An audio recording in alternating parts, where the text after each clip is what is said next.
अब मैं स्टार्ट कर रहा हूँ बेटा। मैंने आपको कुछ होमवर्क दिया था लास्ट टाइम जब हमने शनिवार को क्लास ली थी तब। मैं आशा करता हूँ कि आपने वो जो होमवर्क है वो किया होगा। अगर कोई ऐसा क्वेश्चन जो आपसे नहीं हुआ हो वो आप पूछ सकते हो।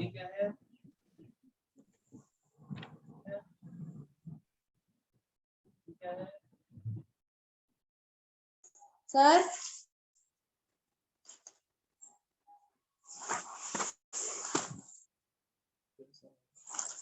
Hello sir. ठीक है बेटा। कोई ऐसा क्वेश्चन जो आपसे नहीं हुआ हो?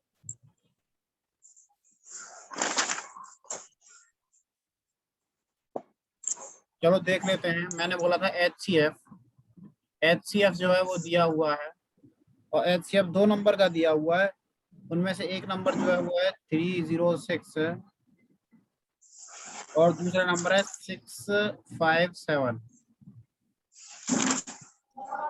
और LCM दिया हुआ है 306 और 657। ठीक है। जो HCF है वो दिया हुआ है कितना 9 और जो LCM है वो हमें निकालना है। तो किन किन बच्चों ने ये जो क्वेश्चन है वो सॉल्व कर लिया? किस किस ने अब ये क्वेश्चन सॉल्व कर लिया? सभी ने कर लिया? Yes sir. Yes sir. अच्छा, बहुत अच्छी बात है अगर सभी ने कर लिया। अगर सभी ने कर लिया है ये क्वेश्चन तो अच्छी बात है। मैं एक बार बता दूं किस तरह से करना है, ध्यान दीजिएगा। मैंने आपको शनिवार को एक फॉर्मूला बताया था। वो फॉर्मूला क्या था कि अगर इस तरह का नंबर दिया गया है N1 और N2 दो संख्याएं दी हुई हैं तो वो बराबर होगा LCM इंटू HCF के। ठीक है, LCM इंटू HCF। अब आपको दो नंबर दिए हुए हैं, एक दिया हुआ 306, एक दिया हुआ है 306 और दूसरा दिया हुआ है 657। LCM दिया हुआ है कितना? LCM नहीं दिया हुआ, HCF दिया है, लेकिन HCF दिया है 9। ठीक है। अब आप क्या करोगे LCM निकालने के लिए? LCM जो है वो इक्वल हो जाएगा 306 इंटू 657 अपॉन 9। सॉल्व कर सकते हो? Yes sir. ऐसे ही किया है? यस ऐसे ही किया है? Yes sir. ठीक है। नेक्स्ट क्वेश्चन हम देखते हैं। नेक्स्ट क्वेश्चन हमें क्या बोला गया बेटा? क्वेश्चन बोला गया जांच कीजिए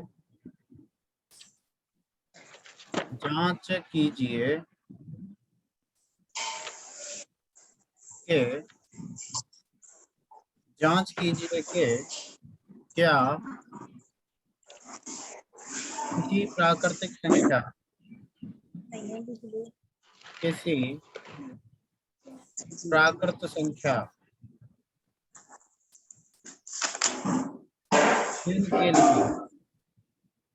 n के लिए संख्या n के लिए संख्या 6n अंक 0 पर समाप्त हो सकती है। समाप्त हो सकती है। अब जरा तो आप ध्यान देना, जो इस क्वेश्चन में पूछा गया है वो क्या बोला गया है, जरा ध्यान दीजिएगा। बोला गया है कि ये बताइए कि क्या कोई भी प्राकृतिक संख्या है, कोई भी प्राकृतिक संख्या मैंने आपको बताएंगे जो कहां से स्टार्ट होती है, 1 से स्टार्ट होती है। ठीक है, वो आपकी क्या होती है? प्राकृतिक संख्या होती है। अब कोई प्राकृतिक संख्या जो है 6n अंक 0 पर समाप्त होगी या फिर नहीं होगी, ये बताया गया है, ये बोला गया है हमसे। तो बेटा ध्यान दीजिएगा कि जब किसी भी संख्या के पीछे क्या हो, 0 हो, जैसे 10 हुआ, जैसे 100 हुआ, जैसे 1000 हुआ, ठीक है, या फिर अगर हम छोटी संख्या लें, छोटी संख्या अगर लें जैसे 10 हुआ, या फिर आपका क्या हुआ, या फिर आपका 20 हुआ, या फिर आपका क्या हुआ 30 हुआ। ठीक है, इन सभी के जब आप फैक्टर करोगे तो इसके फैक्टर क्या आएंगे, 2 into 5 आएगा। ठीक है, इसका फैक्टर क्या आएगा, 2 into 2 into 5 आएगा। इसका फैक्टर क्या आएगा, 2 into 3 into 5 आएगा। ठीक है, 40 का जब फैक्टर करोगे तो 2 into 2 into 5 आएगा। ठीक है, तो एक चीज इन सभी में कॉमन आती है, और वो कॉमन क्या आती है, जब पीछे 0 हो, जब वो पीछे क्या हो, 0 हो, तो इनके जो फैक्टर बनते हैं, फैक्टरों में 2 और 5, 2 और 5 तो कंपलसरी बनता ही बनता है। इसका जो फैक्टर है वो 2 और 5 तो बनता ही बनता है। ठीक है, क्योंकि सिर्फ हम सिर्फ सिर्फ 2 और 5 के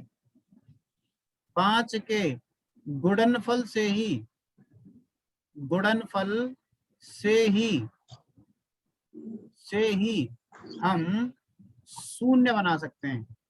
ठीक है, शून्य बना सकते हैं। ठीक है ना बेटा, शून्य बना सकते हैं। अन्य किसी नंबर के मल्टीप्लीकेशन से शून्य नहीं बन सकता। जैसे मान लीजिए 5 है और 5 के अंदर आप 1 का मल्टीप्लाई कर दिए, कितना आएगा, 5 आएगा। ठीक है, अब 5 के अंदर 2 का मल्टीप्लाई मत करना, 3 का मल्टीप्लाई करो तो कितना आएगा, 15। ठीक है, अब आप बोलोगे सर 5 के अंदर 4 का मल्टीप्लाई कर दो, लेकिन बेटा अगर 4 का मैं मल्टीप्लाई करूंगा तो इनडायरेक्टली मैं किसका मल्टीप्लाई कर रहा हूँ, 5 into 2 into 2 कर रहा हूँ ना।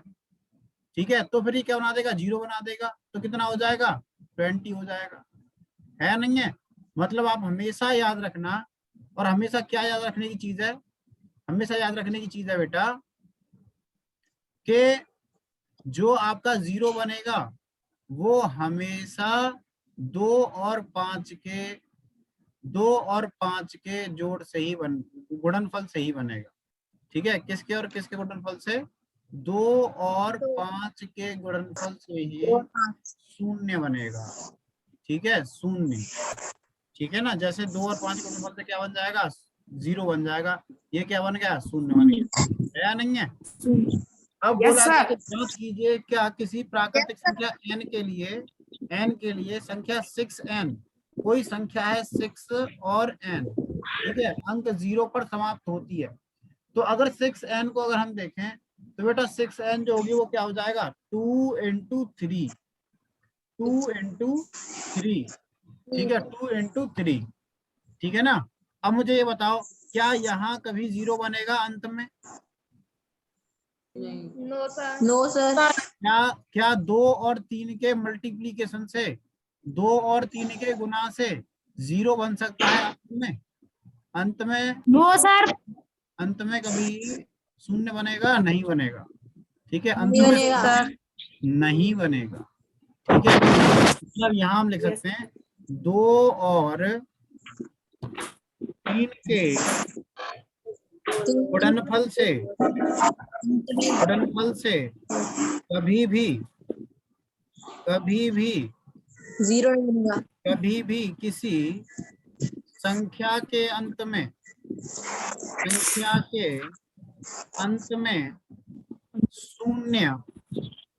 शून्य नहीं बनेगा।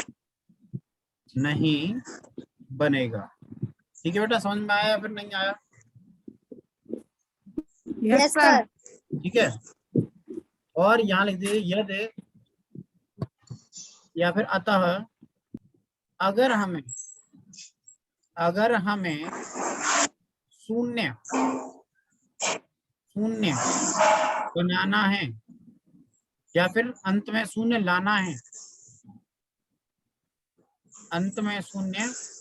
लाना है, तो सदैव 2 और 5 का गुणनफल से ही शून्य स्थापित होता है। ठीक है, होता है। समझ में आया या फिर नहीं आया? सर तो मुझे ये बताओ, अगर कोई नंबर 6n है, क्या है 6n, तो क्या वो शून्य पर समाप्त होगा? No sir. हाँ, अतः यह संख्या, अतः संख्या, अतः संख्या 6n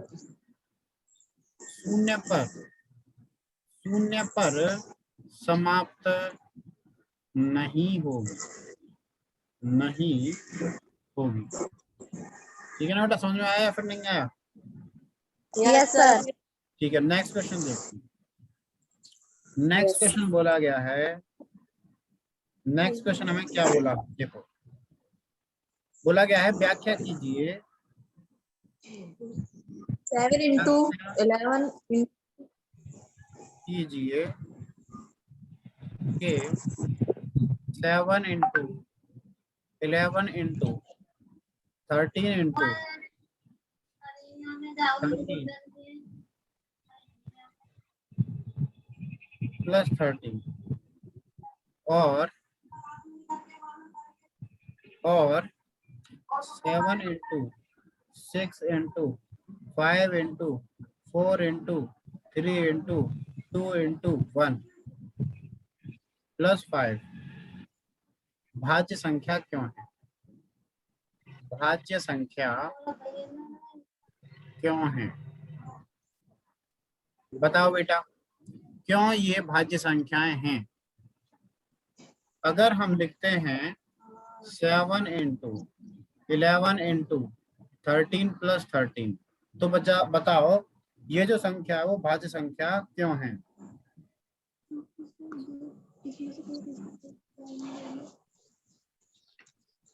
अच्छा ये बताओ, अभाज्य और भाज्य संख्याएं कौन सी होती हैं?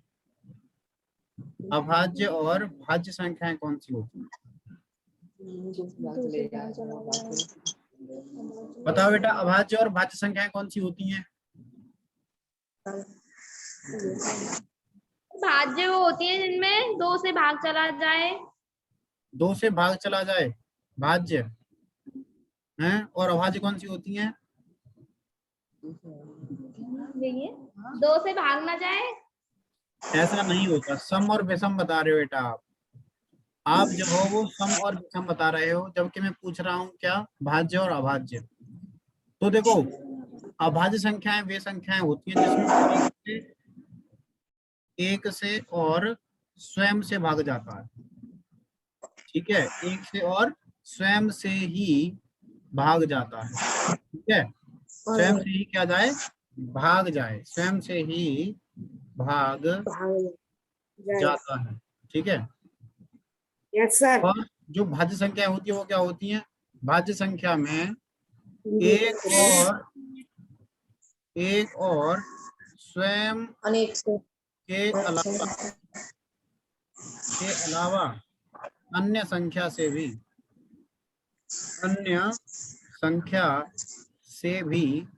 भाग जाता है। ठीक है, ऐसे ही भाग जाता है। समझ रहे हो या फिर नहीं समझ रहे? ठीक है, यस सर। कहने का मतलब ये है, अगर मैं आपको बोलूं जैसे आपका क्या है, जैसे आपकी संख्या 11, ठीक है 11 है, तो 11 के सिर्फ 2 ही फैक्टर होंगे। कौन कौन से फैक्टर होंगे? एक तो 1 होगा और एक क्या होगा, 11 होगा। ठीक है, इसके सिर्फ कितने फैक्टर होंगे? 2 ही फैक्टर होंगे। ठीक है, इसके सिर्फ गुणनखंड कितने होंगे? 2 ही गुणनखंड होंगे। जबकि एक संख्या मान लो मैंने ले ली 21 ले ली, ठीक है, तो इसका एक फैक्टर तो क्या हो गया 1, एक फैक्टर क्या हो गया 3, एक फैक्टर क्या हो गया 7 और एक फैक्टर क्या हो गया 21। ठीक है, तो इसके कितने फैक्टर हो गए? 4। ठीक है, जिसके सिर्फ 2 ही फैक्टर हों, तो वो कौन सी संख्या होगी? अभाज्य। अभाज्य। और जिसके 2 से ज्यादा फैक्टर हों वो कौन सी होगी? भाज्य। ठीक है, अब जरा देखिएगा, यहाँ हमें बोला है कि ये जो हमें नंबर दिया गया है, ये अभाज्य है या फिर भाज्य है। तो अगर हम देखें तो इसमें से हमें दिखाई दे रहा है कि 13 यहाँ से और 13 यहाँ से कॉमन आ रहा है, तो ये हो जाएगा 13 ब्रैकेट 7 इंटू 11 प्लस 1। ठीक है, 7 इंटू 11 प्लस 1। अगर हम आगे सॉल्व करें इसे, तो आगे हमें क्या मिला गया है, 13 इंटू 11 सत्ते 77, 77 और 1 78, 78। ठीक है, 78 और 13 गुना, सचिन सचिन देखो मैं वीडियो भी भेजूंगा और जो मैं लिख रहा हूँ उसे भी मैं शेयर करूंगा, लेकिन अभी आप सिर्फ समझो, ठीक है ना, जो मैं दे रहा हूँ वो उसे आप समझो। और 1 मिनट रुको। Yes sir.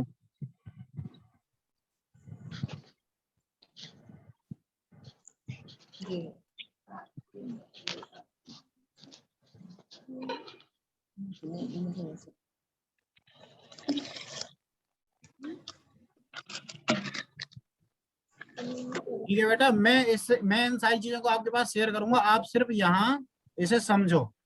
ठीक है, नोट करने के लिए बहुत टाइम मिलेगा तुम्हें, आराम से नोट करना। तो यस सर। 13 इंटू 78 हो गया।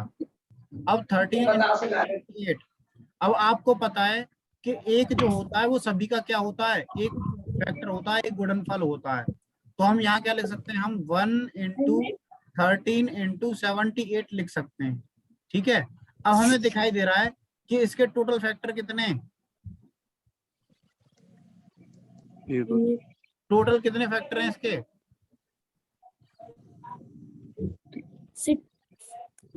बेटा इसके टोटल 3 फैक्टर नहीं है, एक तो 1 है और एक 13 है और एक कितना है 70। ठीक है, और 78 को भी हम आगे जो है वो फैक्टराइज कर सकते हैं, है नहीं। तो इसके 3 से भी ज्यादा फैक्टर होंगे, तो इसीलिए ये जो संख्या है वो कैसी है, भाज्य संख्या है। कैसी संख्या है, भाज्य। भाज्य संख्या है। समझ में आया या फिर नहीं आया। Yes sir. ठीक है, तो यहाँ हम लिख सकते हैं। सर हाँ, सर दोबारा से बता दीजिए क्वेश्चन को। कहाँ से, सर यहाँ से 13 ब्रैकेट में 7 इंटू 11 प्लस 1। ठीक है, देखो सुनो बेटा, मैं फिर से बता देता हूँ, अगर आपको परेशानी हो रही है तो देखो, परेशानी नहीं होनी चाहिए।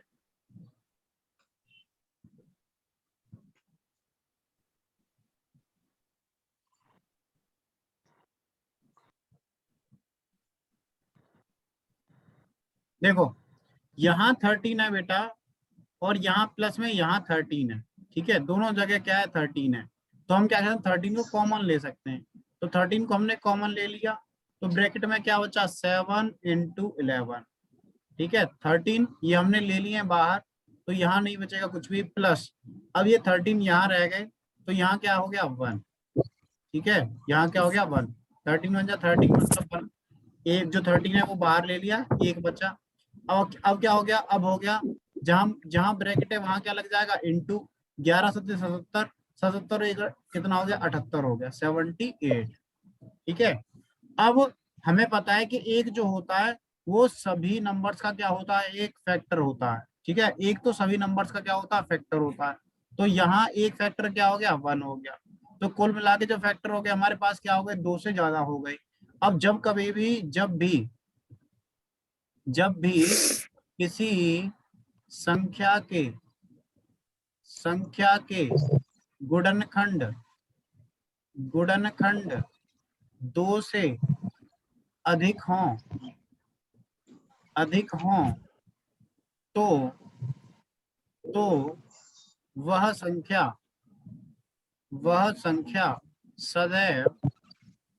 सदैव भाज्य होगी। ठीक है, भाज्य होगी। ठीक है, समझ में आया या फिर नहीं आया। Yes sir. ठीक है, यस सर। अब ऐसे ही ये जो आपका क्वेश्चन है ये वाला, इसे करके बताओ मुझे, ये भाज्य होगा या अभाज्य होगा, बताओ फटाफट। अभी बता रहे हैं। ले लो 1 5 1 5।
सर है। है, ठीक है, गुड गुड बेटा, ये है। देखो किस तरीके से है, मैं आपको बताता हूँ। जैसे यहाँ भी आपको 5 दिखाई दे रहा है और यहाँ भी आपको 5 दिखाई दे रहा है। अगर यहाँ भी Yes. 5, कॉमन ले लिया। यहाँ भी 5 है तो 5 हमने क्या ले लिया, कॉमन ले लिया। और जब ले लिया। कॉमन ले लिया तो हमारे पास क्या बचा, 7 into 6 into 4 into 3 into 2 into 1, ठीक है, प्लस क्या हो गया 1। अब हम इन सभी का 1 करेंगे, मल्टीप्लाई कर लेंगे और मल्टीप्लाई करने के बाद 1 प्लस कर देंगे तो यहाँ क्या आएगा, एक नंबर आएगा। और हमें पता है एक जो होता है वो सभी का क्या होता है, सभी का एक फैक्टर होता है, ठीक है। 1 जो होता है वो सभी का एक फैक्टर होता है। तब हम क्या करेंगे बेटा, तब हम क्या कर रहे होंगे, जरा ध्यान देना। अब हमारे पास जो फैक्टर आए वो क्या है, 3 आए। एक तो ये है, एक ये है और एक ये क्या है, ये। तो यहाँ भी फैक्टर क्या है, 2 से ज्यादा फैक्टर हैं। और जहां भी 2 से ज्यादा फैक्टर होंगे, जहां भी 2 से ज्यादा फैक्टर होंगे, वह जो संख्या होगी वो कैसी होगी, भाज्य संख्या होगी। ओके, भाज्य यस संख्या, सर। ठीक है। ये चीजें जो है वो आपकी समझ में आई होंगी, मैं आशा करता हूँ। एक क्वेश्चन और बचा है इस एक्सरसाइज के अंदर। जरूरी नहीं है, मैं मेरे पास जो बुक है मैं उससे पढ़ा रहा हूँ, आपको सिखाने की कोशिश कर रहा हूँ। मैं किसी भी बुक से क्वेश्चंस ले सकता हूँ, ठीक है, और आपको समझा सकता हूँ। मेरा जो काम है वो आपको समझाना है और आपका काम है समझना, ठीक है। और बात Yes, रही बुक्स की, तो आप अपने स्कूल में पता कर लीजिए कि जो बुक्स हैं वो कौन सी हैं और कहाँ से लेनी है, ठीक है, वो आपको बता देंगे। Yes, sir. और जब तक आपके पास बुक्स नहीं होंगी तब तक आप क्या कैसे अधूरे हैं, अधूरे, ठीक है। तो अधूरे मत रहिए, आप पूरे हो जाइए, ठीक है बेटा। तो ये सारी चीजें मैंने आज आपको बताई। इन सारी चीजों की जो मतलब पीडीएफ होगी, एक इमेज जो होगी वो मैं आपको दे दूंगा, आप उसे क्या कर लेना, सॉल्व कर लेना, ठीक है। बहुत सारे लोग थे जो हमसे जुड़ चुके हैं, खुशी चौहान, नेहा चौहान और करण चौहान और सचिन, सौरभ तोमर, चंचल सिंह, दीक्षा पाठक, खुशी चौहान, कोमल एंड दीक्षा तोमर, माधव तोमर, लक्ष्मी और ललिता हैं, मेनका और मोनिका हैं, और सचिन हैं और तनु सिंह, ठीक है। कोई और बच्चा जो रह रहा हो, जो कुछ भी मैंने बताया वो आपकी समझ में आया या फिर नहीं आया, आप एक बार मुझे हाँ या फिर ना करके बता दीजिए। Yes sir. Yes, sir. जिस तरीके से आप क्लास के अंदर पढ़ते हो, अपनी कॉपी वगैरह साथ में लेकर पढ़ा कीजिए, जिससे कि आपकी और अच्छी तरह से समझ में आए, ठीक है। तो आज के लिए बेटा हम इतना ही रखते हैं, अब हम मिलेंगे कल, और कल हम नई चीज के साथ आपसे जुड़ेंगे। धन्यवाद।